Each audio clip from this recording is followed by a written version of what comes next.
इस वक्त हमारे साथ कैबिनेट मंत्री सज्जन निषाद जी, इनसे ही बातचीत करूंगी। मुख्यमंत्री योगी आदित्यनाथ जी ने बयान दिया है कि अब नमाज जो है सड़क पर नहीं होने देंगे, प्यार से मानेंगे तो ठीक है, नहीं तो दूसरा तरीका अपनाया जाएगा। योगी जी की बातों से देश दुनिया सब लोग उनके समर्थन करेंगे, क्योंकि संविधान में व्यवस्था दी गई है कि सार्वजनिक स्थल कौन है और धार्मिक स्थल कौन। अगर सार्वजनिक स्थल को धार्मिक स्थल बनाया जाएगा तो धार्मिक स्थल किस चीज़ का अड्डा बनेगा। तो निश्चित रूप से यह सार्वजनिक स्थल सार्वजनिक कार्य के लिए है, धार्मिक स्थल धार्मिक कार्य के लिए है। तो ये तो संविधान में व्यवस्था दी गई है। तो इसके मतलब जिसको शरीयत से चलना हो वो जहाँ शरीयत से देश चलता हो वहाँ चले जाए, और जिसे संविधान से चलना हो भारत में रहे। संविधानी से तो सब लोग चल रहे हैं। अब कह रहे हैं अरशद मदनी कह रहे हैं कि मुसलमान ना कभी झुका था ना झुकेगा। हम कह रहे हैं कि सबसे पहले मुसलमान ही झुका था। धमका ही तो रहे हैं, प्यार से नहीं मानोगे तो क्या है ये। झुका ना होता तो राष्ट्र के टुकड़े थोड़ी करता।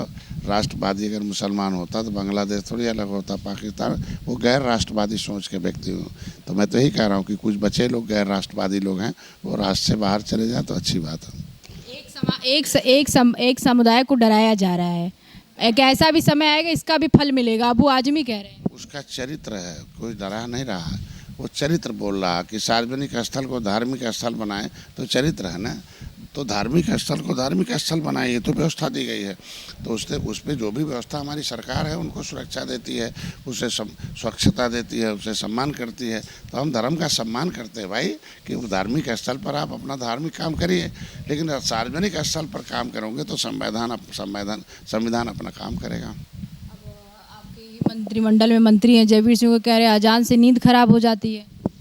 अरे यार, हम कह रहे हैं कि ये तो कबीरदास जी ने कहा है कि क्या बहरा खुदा, कि क्या खुदा हमारे भगवान बहरे हैं क्या। चाहे कोई भी हो, चाहे कोई धर्म हो, आवाज़ के लिए यह हम लोग डॉक्टर हैं। ध्वनि प्रदूषण एक बड़ा है, तो बीमारी में एक प्रदूषण भी बहुत बड़ा मायने रखता है। तो कोई भगवान नहीं चाहता कि हमारा भेजा हुआ बंदा बीमार हो। तो अगर ध्वनि प्रदूषण से बीमार हो रहा है तो वो माना जाएगा कि ये ईश्वर के खिलाफ हो रहा है। आज के दिन में हम इबादत कहीं भी कर सकते हैं, हम तरीका बदल सकते हैं। नहीं मालूम था, ठीक था, अब मालूम हो गया ना कि ध्वनि से बीमारी पैदा होती है। तो ध्वनि प्रदूषण बंद हो जाए, चाहे किसी भी धर्म में हो। आज के दिन हम नहीं कह रहे हैं कि नहीं खाली मुसलमान धर्म में हो, हर धर्म में ध्वनि प्रदूषण बंद हो जाना चाहिए, कम हो जाना चाहिए, क्योंकि वो मानवीय आधार पर और संवैधानिक प्रक्रिया भी है। कानून बना के बंद हो जाना चाहिए, क्योंकि कानून में किसी को बीमार करने की इजाज़त नहीं है। कानून में लोगों को स्वस्थ रखने की व्यवस्था दी गई है। तो स्वस्थ रखने में जो भी समस्या आएगी उसके लिए कानून से रोका जाना चाहिए।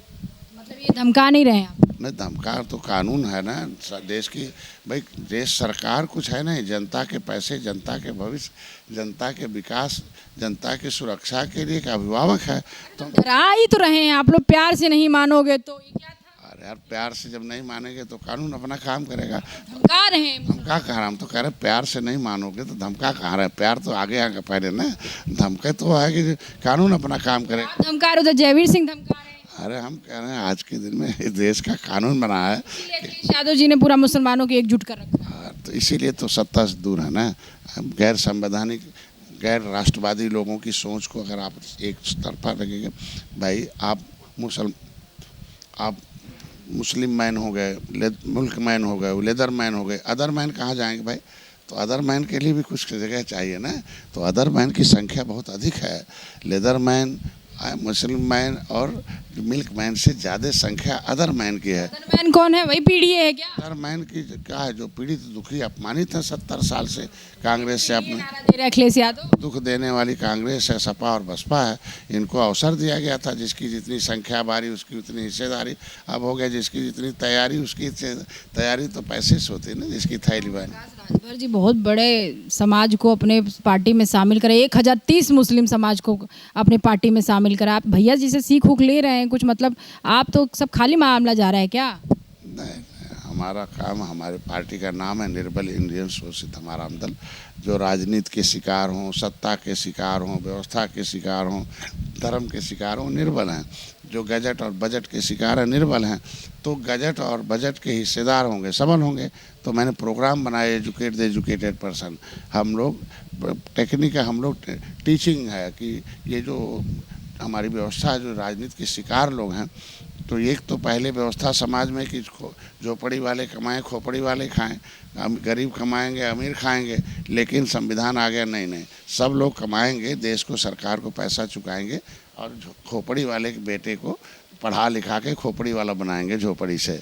लेकिन जो है खोपड़ी वाले कमा तो दे रहे हैं, झोपड़ी वाले तक पहुंच रहे हैं, बीच में 420 खोपड़ी वाले घुस गए हैं।